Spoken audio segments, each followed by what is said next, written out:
A hugely warm welcome to each and every one of you to the Ligado Institute. My name is Philippa Stroud and I'm the CEO of this institute. And we just wanted to welcome you to what is, for the staff here, a very, very special evening. We have been working towards this evening and we are looking forward to being able to share some of our findings with you. The Ligado Institute exists to create the pathways from poverty to prosperity, but its clicker doesn't exist to work at this moment in time. Can I just...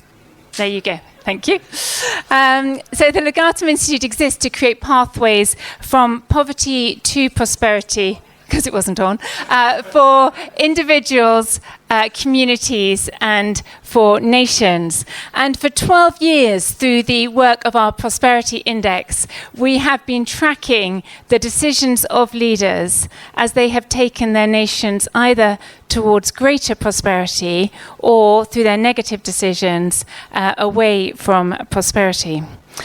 We have been looking at the decisions that lead to greater security for these nations, that lead to healthier institutions, to stronger economies, and to empowered people. We have tracked the growth of these nations as 2 billion people have been lifted out of poverty. And we are here to advocate the ideas and the values that will see the remaining billion also lifted out of poverty. So tonight, really what we want to do is to share with you some of the work that we have been doing. And we want to particularly share with you some of the lessons that we've been learning about how these nations have been succeeding. We want the focus on the pathways from poverty to prosperity, where there has been success. We feel there are some great lessons for all of us that can be learnt from our success stories. So to kick us off with that, I'm going to invite Dr. Stephen Bryan to make some introductory remarks before we move on to our eminent speakers and panelists and then into a bigger discussion. So Stephen Bryan, here you go.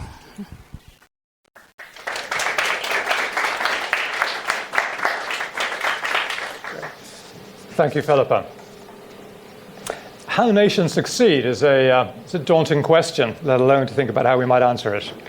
But it's one that we've taken on, a challenge we've taken on with alacrity over the last, say, 9 months, and one that we will continue to work on for some time ahead. So really what we want to do tonight, share with you emerging findings, start the debate, and really hopefully as well engage as many of you as possible in the journey forward. Now, there are many ways of answering this question. And I want to start with really some of the key areas of inspiration that we've taken to help us think through how might we address this. Now, the first is our Prosperity Index. Philippa mentioned it, and what I'd like to do is sort of give you a sneak preview of this year's Prosperity Index, the 2018, which will be published on November the 28th. Why that? Because, as Philippa said, prosperity is, in our mind, a much better starting point for thinking what success means than narrower measures that are typically used in the literature and analysis, such as GDP per capita or purely economic measures.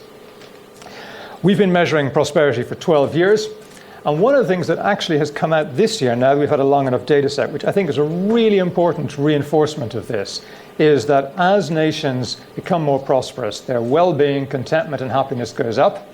And for those smaller number of nations that have declined in prosperity, their well-being has gone down. This is not the same relationship that you see with wealth. So there's something behind prosperity that we believe is really important for anybody who wants to consider more than just how many dollars of income a particular country has. Are its people flourishing? That's a question that for us is much more important, and why we focused on prosperity as our starting point. For example, the Gabons, the Libyas, the Venezuelas of this world, in our index, although they have relatively high GDP per capita, will come at the very bottom of the index for all the reasons I'm sure you're well aware. Secondly, a dry analysis of the numbers is not really going to tell us stories, is not really going to help us identify decisions that are made, identify opportunities, and show where people have escaped what might have been seen as structural traps. So we are very definitely taking a narrative approach.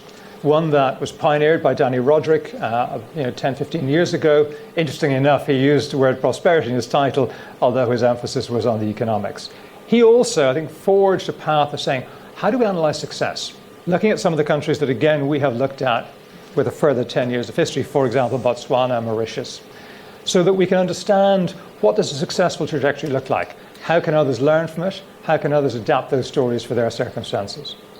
And finally, for those of you coming from a business background, you might recognize Good to Great, a very well-established part of the business canon, focusing on leadership. Our sense is that when we look at these stories and we look at how decisions were made and what underpinned their success, the leadership element is critical. And what we feel we need to do is move beyond direct policy stories and policy analysis to also looking at the people, the decisions, the character of the individuals, pressures they were under, and how they made those decisions and how they held to them. That for us is a big part of this story. It's not simply putting a good policy on paper and letting it happen. There's drive, grit, leadership behind this that we need to look at. The other part that we've been inspired from Jim Collins is looking at contrasting pathways. He spent a lot of time looking at successful companies, but also companies that look similar, but then did not make that transformation. What was different about them? So we're not just saying successful countries look like this, but here's how they contrast with countries, say, back 60 years ago, looked quite similar, and yet had the potential, but for whatever reason were unable to make it.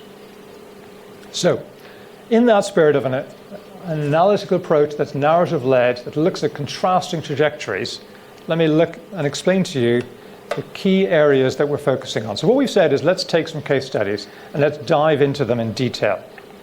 So we've said 1960 is an inflection point in the world. Decolonization was at its height.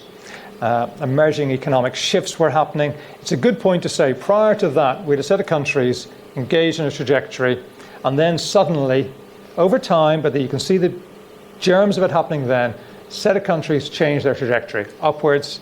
And we've picked 6 case studies that have now, as of our 2017 Prosperity Index, are firmly in the top half of that Prosperity Index and have a good level of wealth. So Botswana, Colombia, Dominican Republic, Indonesia, Mauritius, and Sri Lanka. A set of countries that also span the world. 2 Asian countries, 2 Latin American countries, 2 African countries. So what we wanted to do as well is not just focus on the well-known examples in East Asia, for example, the Koreas or the Singapores, but say, look, what's going on? Can we spot patterns across a range of countries who are in very different geographical and cultural situations, but yet have all made this journey?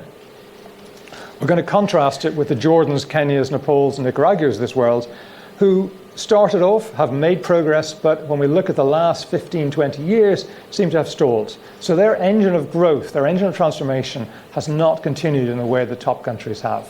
And finally, our contrasting group at the very bottom, 2 stagnant countries that we're going to focus on. They're at the bottom of our index. They're from 100 to 120, Sierra Leone and Tajikistan. And that aim to contrast these trajectories, we feel, will give us an opportunity to look at the decisions, look at the policies, and see what makes a difference. Now, I think it's worthwhile recognizing that at that point in 1960, it was not obvious which of these countries were going to make it. You look at their GDP per head, you look at their life expectancy, it was low. You look at what eminent economists such as Professor Mead, who ultimately won a Nobel Prize, said about Mauritius, famously saying at that point, this island has no future. Yet, somehow or another, the Mauritians made a future for themselves. Likewise with Botswana, a great example of a country that could have succumbed to a resource curse, but didn't. And really trying to work out, why didn't they? How did the Mauritians do it? How did the Dominican Republic manage to develop a sense of prosperity and well-being while neighboring Haiti did not manage? 2 great contrasting stories there to look into. So what did we find? I'm going to give you a brief overview, sort of 4 quick themes before we hand it over to the others. Early finding number 1 is about agency. The sense is the ascendant nations that we're looking at pulled themselves out of poverty. They did it mostly through their own efforts. When we look at the poverty per day, you can see that poverty, 190 per day poverty. We see that both the orange at the top are the trapped nations, the blue are the ascendant ones. Poverty's coming down in both, but you can see that in effect the trajectory for the ascendant one started much earlier. They've pretty well got it down at that level to a very low level. The overseas assistance for our trapped nations has been much higher on a per capita basis than the ascendant nations. And that's probably well known.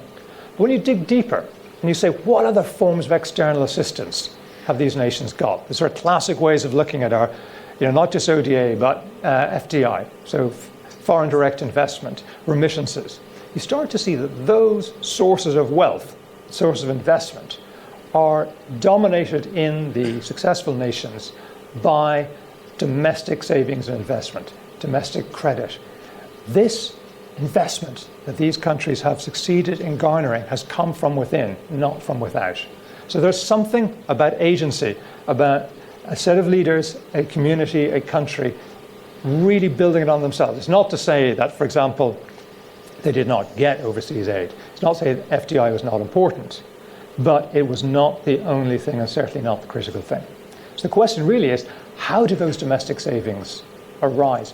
Why was the community able to develop a surplus of wealth, and why were they willing, say, for example, to deposit in local banks as opposed to send it overseas, where many other countries that have seed corn wealth do send it overseas?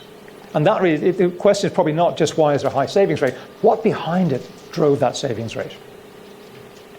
One of the things that we see across the piece, Philippa touched on it, is the fact that these countries, as I say, treated themselves as nations, established a sense of identity, and through that established safety and security without having a stable environment, stable political borders, stable population, a lack of violence. You cannot allow trust to develop. You cannot develop the governance systems that allow trade and commerce to develop.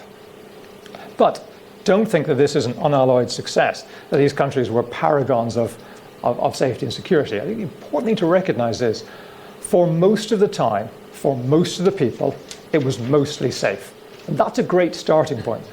It may not sound fantastic sitting in mostly safe London, but if you're in Sri Lanka, for most of the time, most of the people, other than in the north, were safe. For most of the time, the government acted as a government, even providing for health and education in the rebel areas. This sense of the government is in charge, it's doing its bit for the people, it's maintaining a predominantly safe arena is the critical starting point. It doesn't have to be perfectly safe. The more it is, the better, but there's a baseline that we need so that people can feel they can go about their daily business. The other thing which is noticeable, say, for example, in Botswana, and I mentioned Haiti as being a neighbor of Dominican Republic, Botswana neutralized the effect of its dangerous neighbors. Sort of apartheid South Africa really did not want to see Botswana succeeding. However, by some clever maneuvering within the South African Customs Union, establishing trading links, they managed to defend themselves and make sure that actually Botswana's success and South Africa's success were aligned. The other thing is a holistic nature of the development. And in fact, I'd call it transformation. It really is a fundamental difference when you look at both the statistics and the lived experience of these countries versus where they were, say, 50, 60 years ago. Manufacturing has exploded. Why is that? Well, it's not just that FDI came in, but there was rule of law established. There was governance, there was trust, there was education, there was literacy, there was an ability to build the factories. There was a banking sector that could apply credit. There was road density that allowed goods to be brought in and out of the ports. All these things together created a transformation on the economy, a transformation, say, in urbanization. And that's not just looking at the number of people in cities, but thinking, what allowed that to happen? A revolution in agriculture, fantastic productivity changes in agriculture as a result of both land reform, credit reform, the ability to bring in tractors and fertilizer, which I'm not showing all the slides here. When you contrast with the trapped countries, you just don't see the inflection point. So there's something really different 50 years on for these successful countries that wasn't there and hasn't been changed in the trapped countries. Finally, doctors per capita. David Pilling, who will come up in a few minutes on the panel, and I were discussing this earlier, around how there's a big difference between the value, incredibly important value, of discrete humanitarian interventions, such as helping with vaccines or with child mortality, where discrete interventions can be enormously valuable and has caused a fantastic reduction in mortality rates at the young end and at the maternal end of the spectrum. But there's a big difference between that and system change, where the system, the health system or the education system, is run and is supported and sustained.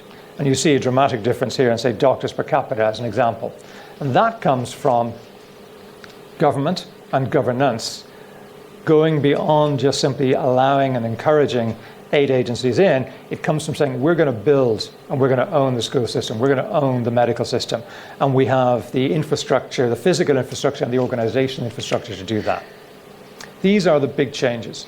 Now, what do we think at the end of the day has caused it to happen? This is why we raised the Jim Collins good to great piece. Because at its heart, we see at the beginning a sense of leadership and a big, in Jim Collins' terms, level 5 leadership, an open, expansive sense of, I as the leader am not the font of all wisdom.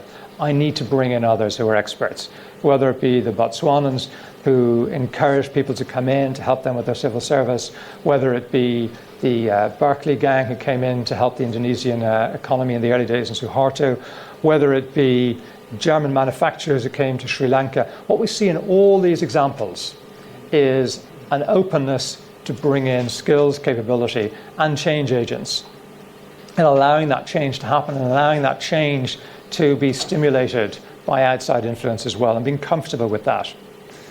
At the same time, when it's, say, official aid, being pretty clear that there's a government, it's got its priorities, and if agencies want to come in and provide help, the Botswanans were fantastic at saying, here's our national plan. Is it in the national plan? Yes, great, go do it. If it's not, well, I'm not too sure we really want it. So a real sense of purpose and direction.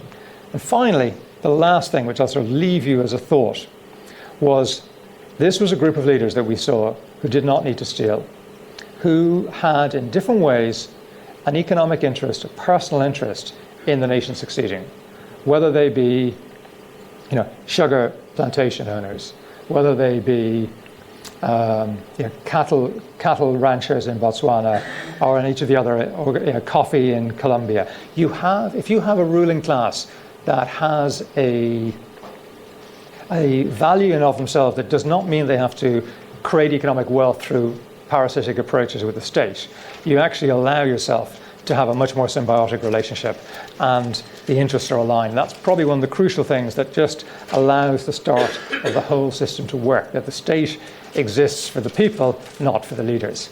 And with that, I would like to ask Professor Myles Wickstead to come up and give us his views on successful development. I think you've got us a few pointers from your experience. Come on up and let me introduce you. So,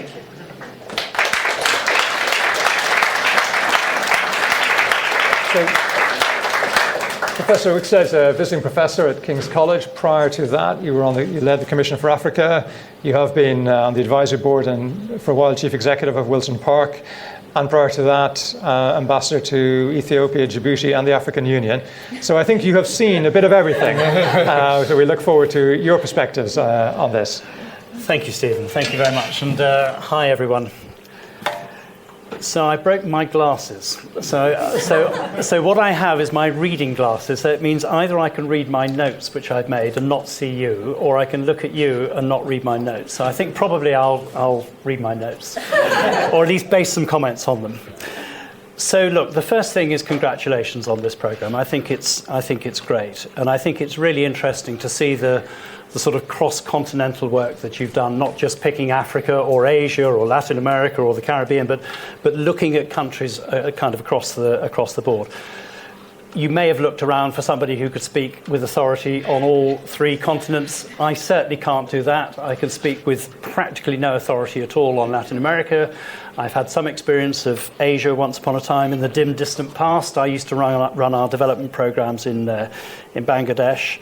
Africa, I can probably speak a little more authoritatively on, having run the development programs in East Africa from Nairobi, looking after Tanzania, Uganda, and Kenya, and having been, as you said, Stephen, ambassador in Ethiopia and to the African Union. But thank you anyway for asking me, and I'll do my best in the next sort of 14, 15 minutes or so to answer some of the questions that you raise and the points you make.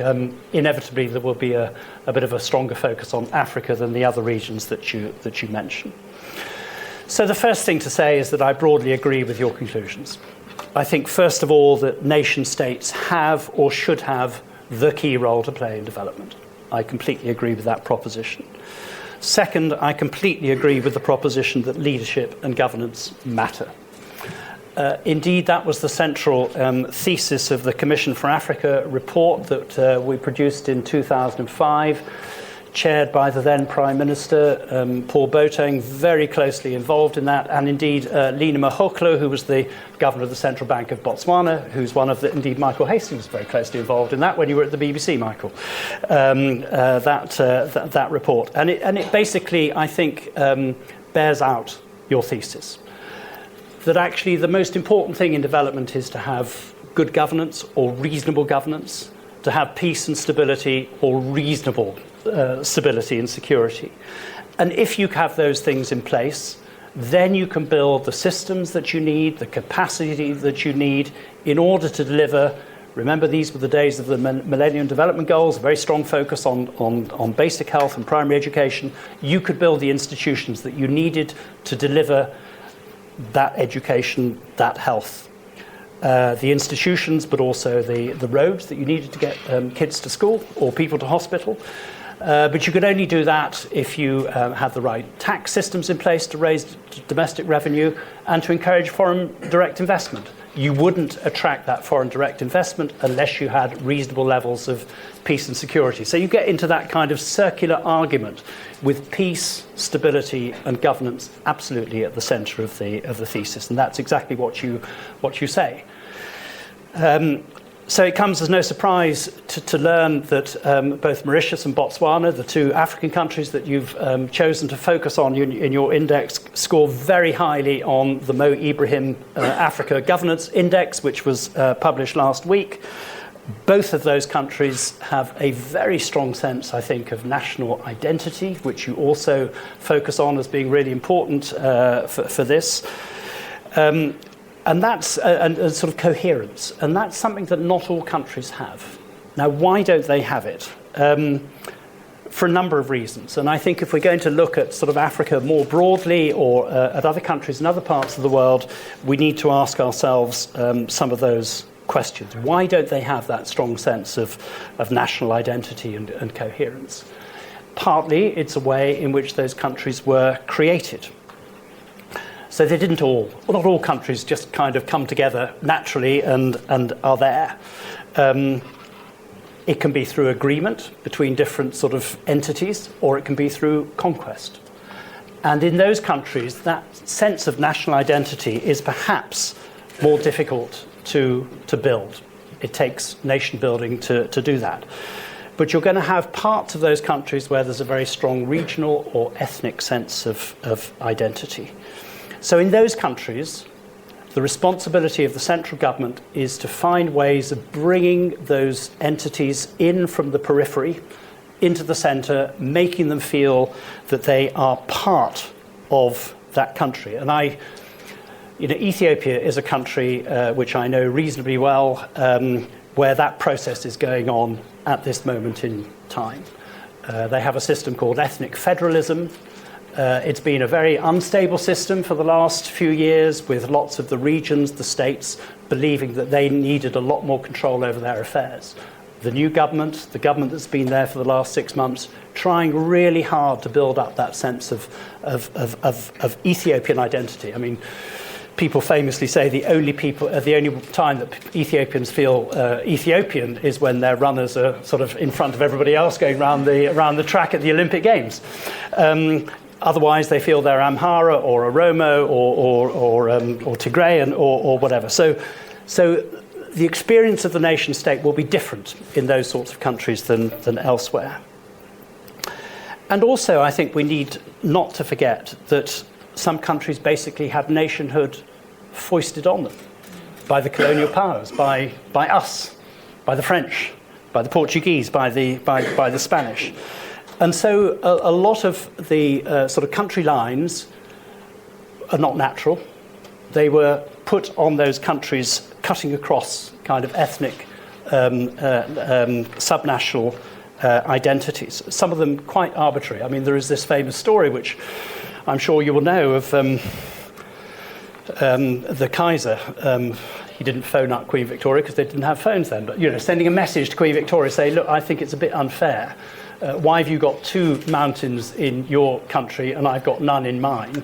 So if you look at that little line, you will see that Kilimanjaro is now, of course, in Tanzania. And the line there is because Victoria said, OK, well, you can have a big mountain in your country too. So that is the explanation of that dip in the line and why the line doesn't go straight down like that. So this is not a kind of science. Countries were created. They cut across some of those ethnic and tribal divisions. And another consequence of colonialism is that the transport networks, the infrastructure systems, actually were designed to take commodities out of Africa to the ports, back to Europe. So the transport infrastructure in Europe is pretty fractured, actually.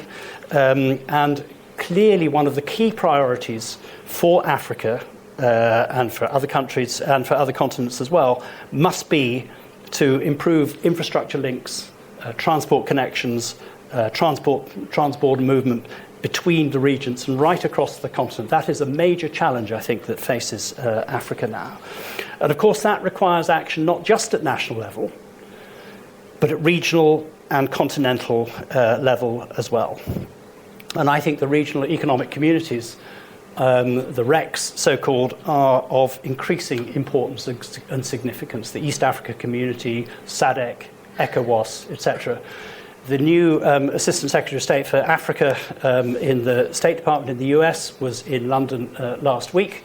He's an old friend, as it happens. We were both ambassadors in Ethiopia together. And he said very clearly, the natural unit for Africa is the regional. I don't think that cuts across your thesis at all, but it's a really important additional dimension, the national leading into the regional. And there's the continental dimension too. So Africa is increasingly thinking about what it is to be African, where does Africa's future lie? And the African Union, or the nation states that make up the African Union, have come up with Africa 2063.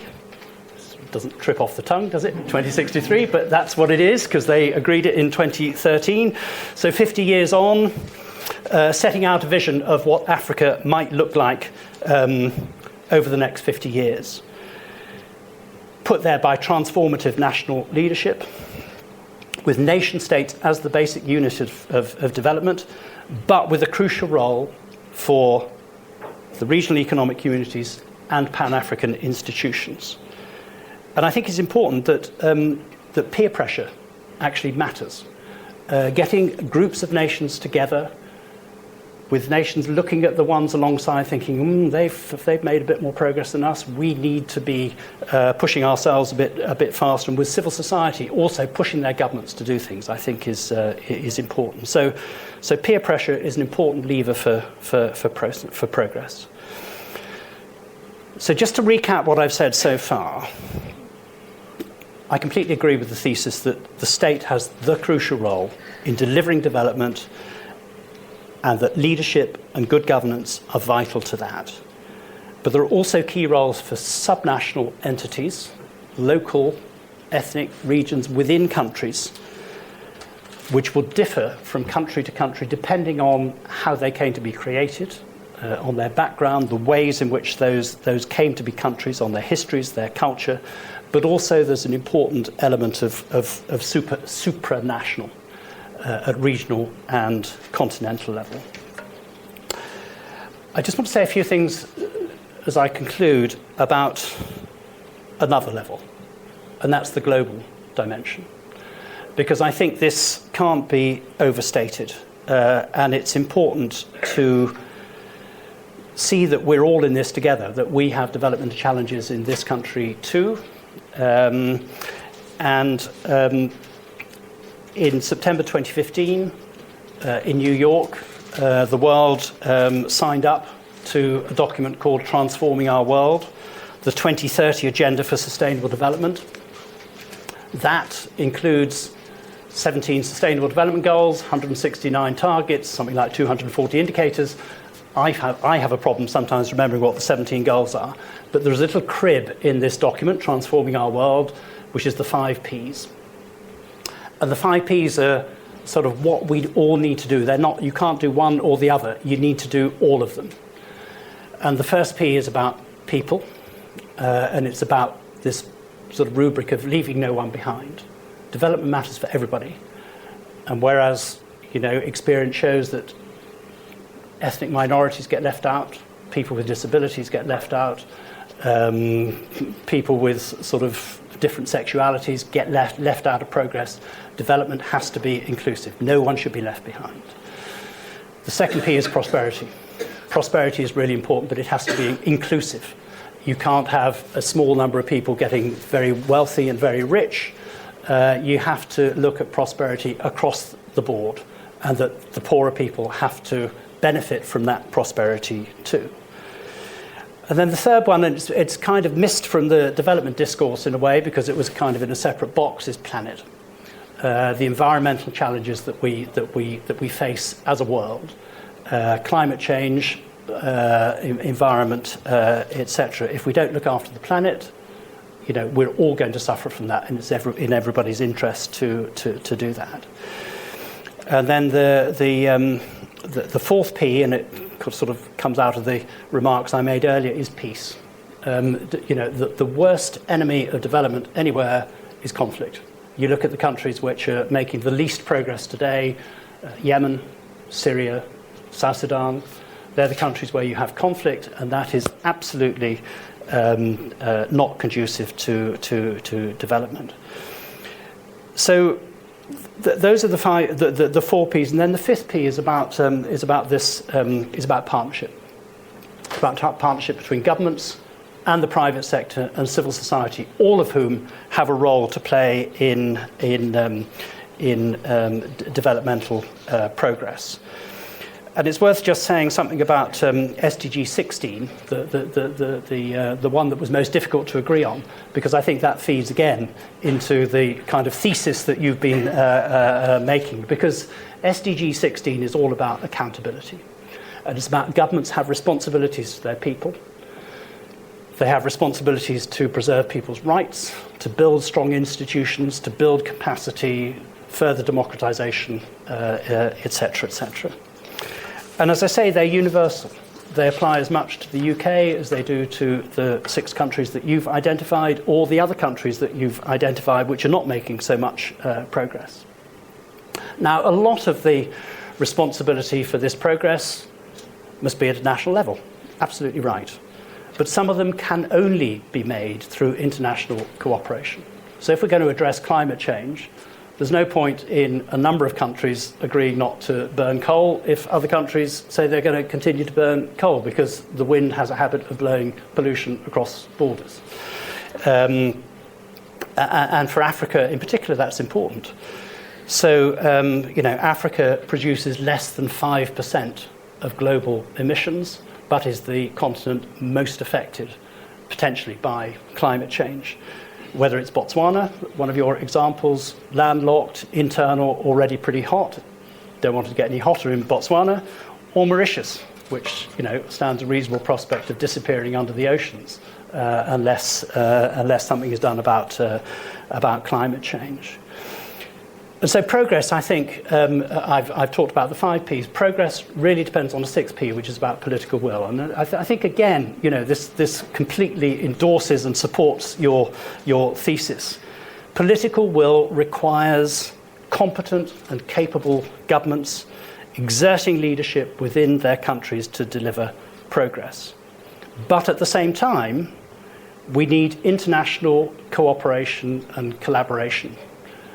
Having a strong national government doesn't mean you should be looking inwards. It means you should be looking outwards. You should be looking at like-minded countries to address all those threats to development, whether it's climate change, environmental degradation, pandemic diseases, terrorism, all those kind of global public bads, if you like, that cross borders and can only be addressed as a global community. So I think the Sustainable Development Goals provide us with a strong framework for making progress. And they've been embraced by all the countries, all the 6 countries that you identify in your report. They've been mainstreamed into the national development plans of Botswana and Sri Lanka. I checked all this over the last 48 hours, just looking up to see what was, so that I don't say anything that's not true. It's hardly surprising that they've been embraced by Indonesia. The president of Indonesia, along with the president of Liberia and David Cameron, were the 3 co-chairs of the high-level panel that reported in 2013, which got the SDG process off to a good start. And the other countries are delivering on their voluntary national reviews, so-called next year. By the way, the UK is also reporting back on its progress against these Sustainable Development Goals in 2019. That's true of Mauritius as well. And for Mauritius and similar small island states, progress on climate change is an existential matter. They will disappear unless we do something about climate change, and the action or the inaction of others will determine their very future. So development, as you identify in your report, is primarily a national domestic project. That's why we have the key monitoring mechanism as the voluntary national review. The clue is kind of in the name. But it's really important that nations don't just look inwards and nationally. The SDGs, I think, provide a framework for thinking about the national and downwards to the local and upwards to the international dimensions of development. And I think that if we embrace and implement those, as is being done by your 6 examples, we have a real prospect of making progress. Thank you.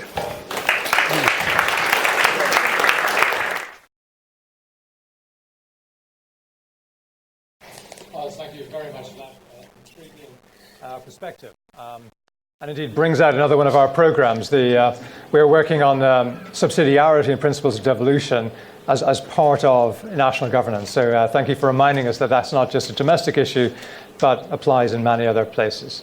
It's now my pleasure to introduce our panel for this evening, to be chaired by Molly Kiniry, who's actually done all the really hard work on this program to date. Do come up and join us. And Molly will be talking to David Pilling, the African editor of the FT, Right Honourable Lord Boateng, who is former South African High Commissioner and Chief Secretary Treasury, and Tsitsi, who is a philanthropist, co-chair of the High Life Foundation, and working with young people and leaders. Thank you. Thank you, Stephen. Well, good evening, everyone. We have a lot of wisdom up on stage, and we don't have a lot of time, so I'm not going to stand on ceremony here. And Lord Boateng, you have the honour of the first answer. I'm not going to be able to phrase this better than Myles did. Conflict, chaos, they are the primary enemies of development. In your experience, how is it that the limitation of conflict actually happens?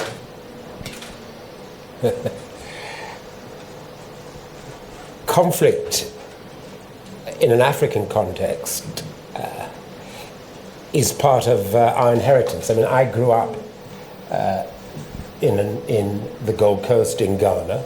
The conflict was with the colonial power, first and foremost.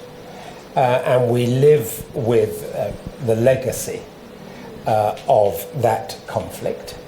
And it was replaced after it had been resolved by the conflict between East and West, and between the ideologies that were represented by the struggle for power in Africa, between the United States and the West on the one hand, Russia, the Soviet Union as was, and China on the other. They fought it out in Africa. And let me give you a concrete example of that on the development front. I've just got back from Ghana this morning, and I was there with a focus on youth development, And we took a group of global philanthropists, entrepreneurs, industrialists to a place called Akosombo.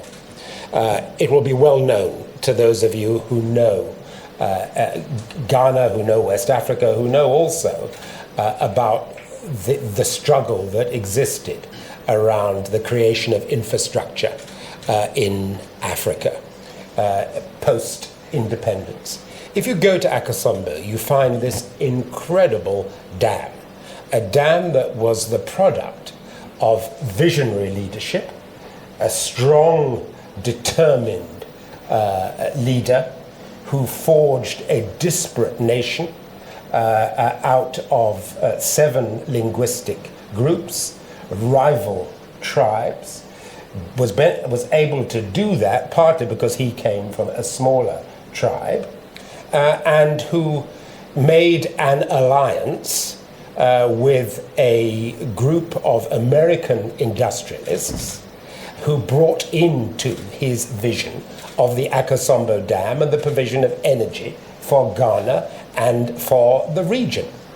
But that all then was lost with a CIA-inspired coup, which came about as a result of the conflict between East and West. And to this day, that area around Akosombo has not actually been developed. That was a striking thing for the visitors. What happened? Yes, Ghana is actually quite well endowed in terms of the numbers of people who have direct access to electricity. It even exports a bit, but the industrial takeoff hasn't happened, didn't happen. There were military coups in between. And now we have a government which is focused on industrialization, which has promised a manufacturing unit in every district, which is actually beginning to, as it were, rediscover that vision and focus that is the prerequisite of development. But that was lost in conflict. And the 2 examples that you have given from Africa, frankly, are interesting examples, but they are by no means typical. A small island off the coast of Africa, run by an Indian caste-driven elite, backed up by the Francophonie, with total domination over everybody else. And Botswana, an incredibly wealthy, sparsely populated enclave in southern Africa, dominated by a particular tribe, homogeneous in every sense of that word. That's not Africa. So conflict is what we have grown up with, what we have experienced, and what we are grappling with today. And in doing that, what do you need? You need vision, you need focus, and you need also those who have stimulated conflict in the past to keep out of it. And to stop trying to push their own ideological predispositions and indeed their own cultural predispositions, because those are the new battlegrounds. And the one thing I would say, I think it's a wonderful study you've done, but I don't think we should ever underestimate the importance in development of culture. Culture. And if we believe in the West, or if anyone believes in the East, I hear this nonsense about the Singapore model in relation to Africa. Please! Singapore is a totally different case. Singapore is not either consistent with the governance model that the West has sought to impose consistently upon Africa. There's no evidence whatsoever that Westminster-style democracy is an aid to development. On the contrary. So we have to allow Africa to develop its own indigenous forms of democratic dispensation that, yes, put an emphasis on the rule of law, that, yes, put an emphasis on inclusivity and participation. But I must just remind folk that when you go to a country like Ghana, the traditional leadership have always put an emphasis on inclusivity, have always put an emphasis on consensus. And you can't rule them out of the development equation either, which is why Ghana and a number of other African countries are looking at traditional models, culturally driven models, to assist development. And I don't think we should disparage or ignore that. Well, thank you. That was a fabulous kickoff to the evening. I think you've touched on something here, Paul, which is incredibly critical and something with which I don't think any of us would disagree, which is that development is not a straight line process. It is not, in spite of our beautiful graphs and our data, which we love so much, we understand that the real beating heart of this often looks chaotic, because it is. And so this, David, is going to be heading in your direction, okay. I'm afraid. You've written most recently in your fabulous book from last January that effectively we need a better measure than GDP to talk about the prosperity of nations. That's something with which the Ligado Institute would agree wholeheartedly. But don't you think it's also true that what we're really talking about is not simply finding a better measure of something which ticks up on a graph every year, but something which describes the process by which a nation, after 60 years of development, looks nothing like what it was before? In a sense, do you think that that's possible to capture in data? I mean, I suppose, if you look at work by someone like Amartya Sen, who talks about capabilities, about, this word, it's actually interesting that I think every word I wrote down on my highly comprehensive notes here has been said already. But somebody said the word flourishing. You could see a society that's working as one that allows individuals to flourish. I mean, Amartya Sen has this example of, it's in India during partition when a Muslim worker goes into a Hindu area and is murdered. And the reason he's murdered is because he has no choice. He has to go to that area to find work. So flourishing capabilities is giving people the choice to do what they want. In his case, it would be not to have to go to such an area, or better still, for there not to be an area in the country where he would face such danger. But I still think that, so broadly speaking, that would be my definition of a nation that's working. That doesn't mean you can't track it with various indicators. And by the way, even though I wrote an entire book attacking GDP, I actually think GDP is not a bad measure, particularly for poor countries as they come out of poverty, because what GDP shows you, in a very crude way, but it does show you what you have to work with. So if you go from $500 per capita to 5,000, you have a lot more to work with. Then it's what you do with it. It's whether you spend it on armaments, whether you spend it on an elite, on consumption, or whether you spend it on education, on roads, on building up the institutions that we've talked about. But GDP does give you an indication of as I say, what you have to work with. Just one other point I suppose I'd like to make is sometimes I think we look at different countries and we say, well, this one has done well and this one has done badly. And there's an element of kind of judgment. What's wrong with those people? What did those people do well? Now, I'm not saying that there's no truth in that, but there was a joke. It's a highly unfunny joke, and it's probably a bit politically incorrect, but I'm going to tell it anyway. It was told by my Latin America. So I used to work in Latin America years ago, and the Latin American editor said there were these two Irish guys. I'm definitely not going to do an Irish accent. And one said to the other, "How do I get to Donegal?" And the other one said, "Well, if you want to get to Donegal, you shouldn't be starting from here." Anyway, I thought it was funny. A lot of countries are the way they are because of where they started. Nigeria with 250 ethnic groups and crazy borders that were drawn by lunatic colonialist cartographers. And that was its starting hand. I spent a lot of time in Asia. And sort of looked at how some Asian countries that I lived in and visited, like Japan, South Korea, Taiwan, latterly China, have succeeded. I mean, a lot of those have literally thousands of years of myth, of nation-stateness. When Japan was invaded, or when Commodore Perry turned up in his black ships and tried to invade it, you had 99% literacy in Japan. China has thousands of years of a civil service to lean on, a bureaucracy outside the imperial system, but also outside the imperial system, that's not dependent on one particular leader. And African countries simply didn't have that. The African countries that are, more successful, some of them you can kind of draw, you could say Ethiopia, while it has all these problems with Oromia and the Tigrayans, etc., but it was a nation that it was never colonized, or not properly colonized, and it was a nation that grew up in the way that kind of nations have, by conquest. Now that leaves a lot of problems and resentments, but there's a certain kind of organicness about it. Rwanda, the same.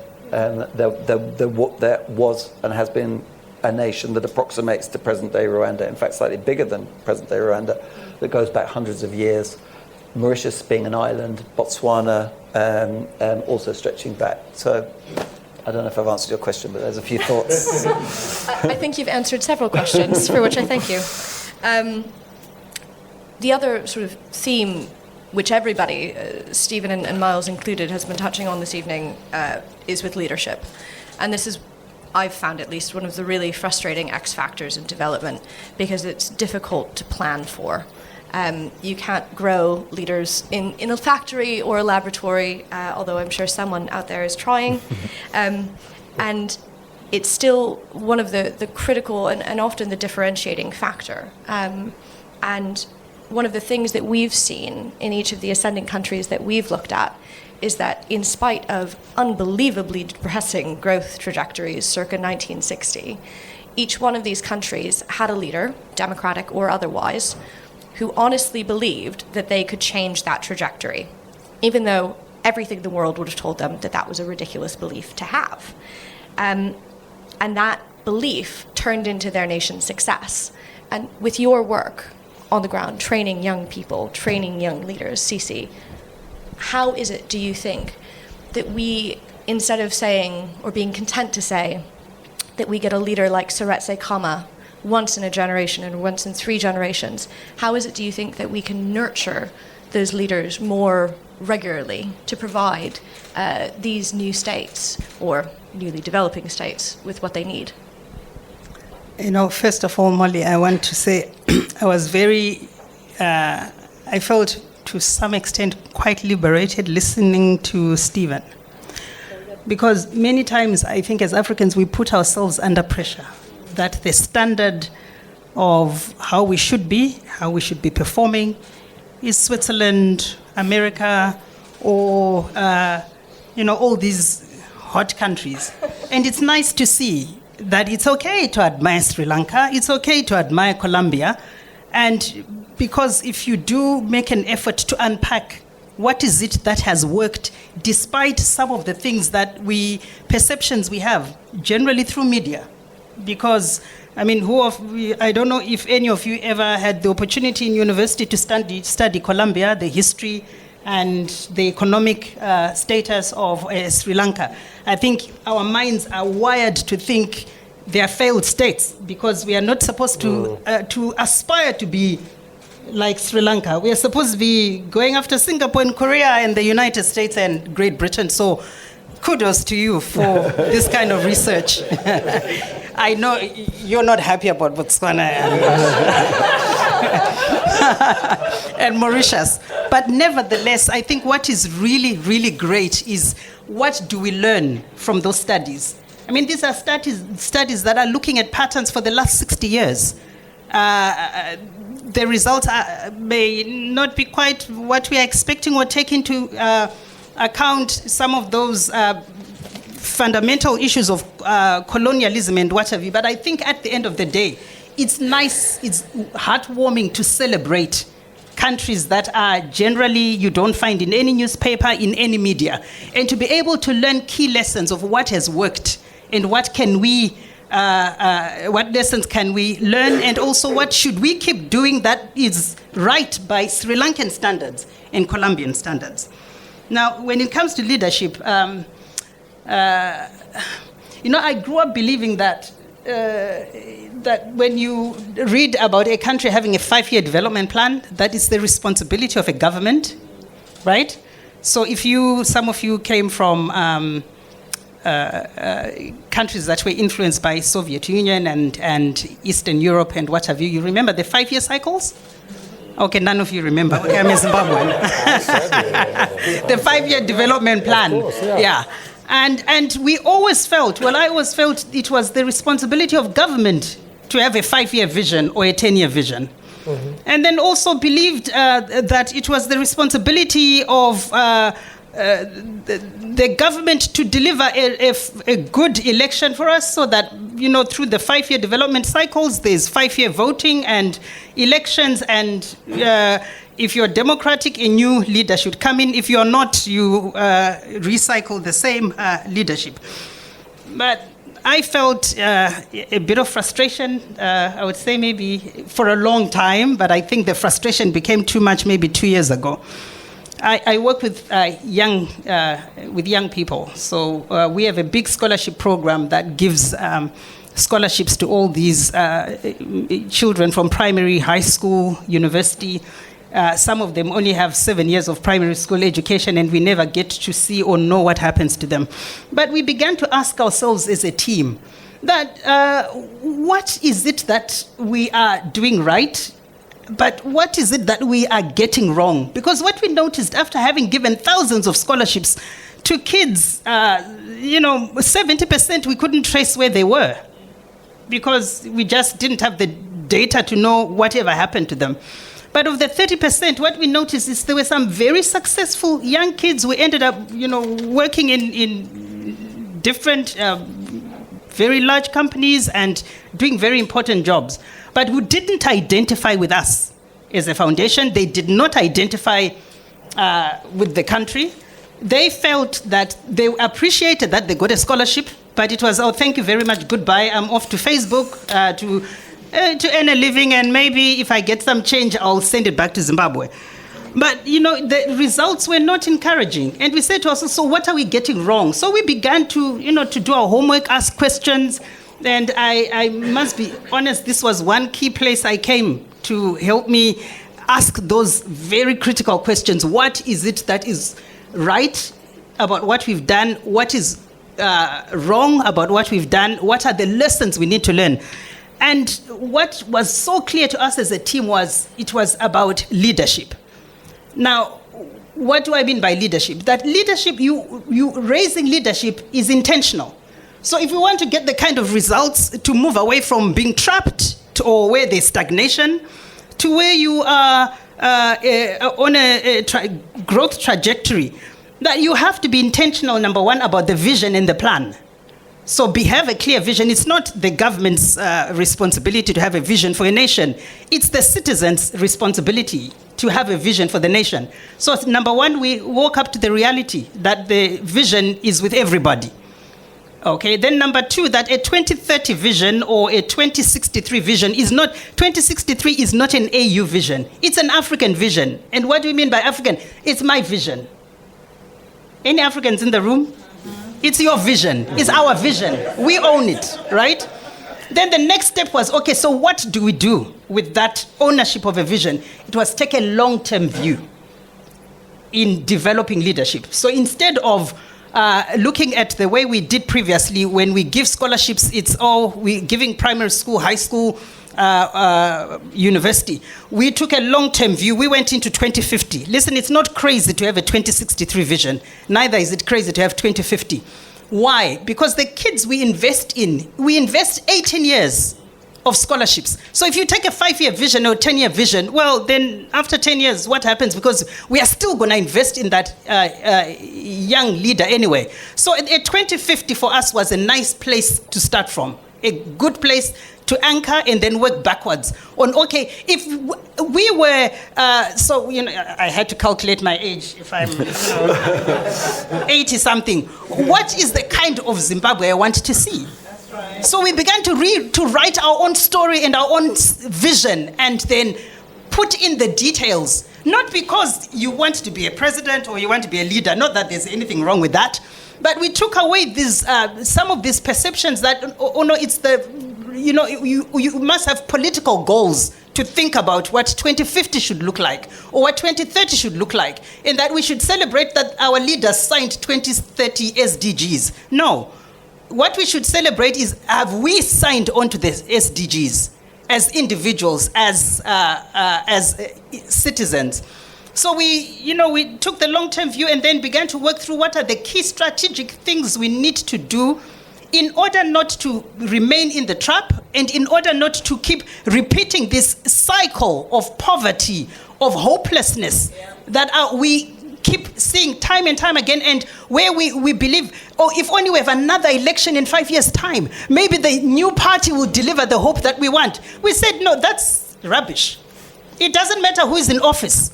What research shows is leadership is important, clarity of purpose, and then and then being determined to sell a vision to people, to trust that yes, we can do it, even if we are Colombia or we are Sri Lanka or we are Mauritius, even if we have the shackles of colonialism and what have you. Yes, we can do it, and you begin to put in the important steps and the actions and the strategies and the thinking and the energy into making sure that you become what you want to be. So we are raising young leaders that need to know what the 2030 vision means for themselves, and as individuals, as families, as communities, and as a nation. And then also sharing what we can look like if we were to become a middle-income country by 2030, irrespective of who's in office.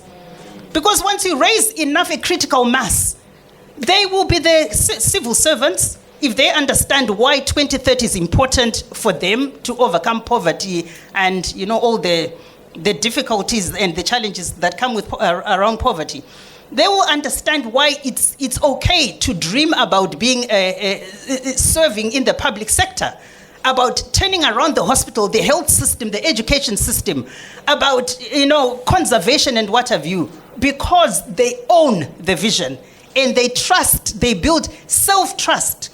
And in a growing way, that if we study, if we learn, if we put into practice what we're being taught, there will come a time when we can be in those important and key positions to deliver our nations into a life of prosperity, whatever you want to define prosperity is. And I think the index is a very good way in which you get a wide and perspective of measuring and looking at what prosperity looks like from a national and global perspective. I'll stop there. Thank you. Tsitsi, Lord Boateng, I'm so sorry. I must say, I think it does matter who is in office. It does matter who is in office. And I think you think it matters who is in office.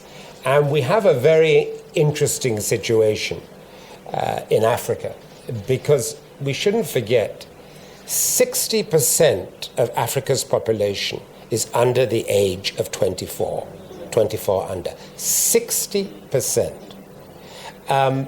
We have the youngest continent in the world. We have some of the highest youth unemployment figures in the world, with all that represents in terms of frustration, in terms of instability. We have some of the oldest farmers in the world, and yet we have 60% of the world's underutilized arable land in the world, and no country amongst the giants of Asia, let alone global giants, has ever succeeded without building its agricultural base at the same time. And so it does matter that we have leaders who say that agriculture is important. It does matter that we have an opportunity for all those incredibly talented young people that I know you personally and Strive have fostered together with your philanthropic partners. I know those young people. I've met those young people. But I also know that whilst the median age of of people in Africa is 19 years and 1 month, the average age of African presidents is 62. And there are a number of examples, who shall be nameless, but we're working on it. We're raising the next generation. who are considerably older. So we do have to, in my view, define leadership in ways that goes beyond the political. In terms of government and parliament. We have to look at how we grow corporate leadership. We have to look at how we grow civil society leadership across the piece. And we have also to recognize the importance of traditional leadership institutions. And in all of those things, there has to be a demand. And there has to be a demand that is rooted in what Africa's agenda is, not, frankly, in an agenda that is set, Myles, with all due respect, and you and I know this because we've worked on it, in an agenda that is set by development experts in Washington, in Paris, in London, in Moscow, or in Beijing.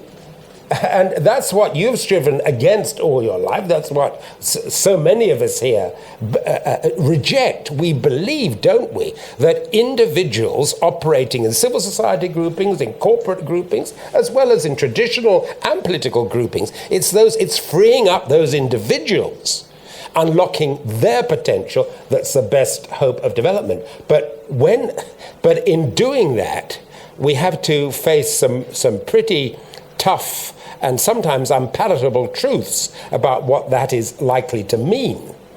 Because it isn't going to mean that everybody is going to embrace models which we necessarily approve of. They must grow their own, because if they don't grow their own through struggle, then it's never going to deliver to the people. That's my take on it. And thank you very much.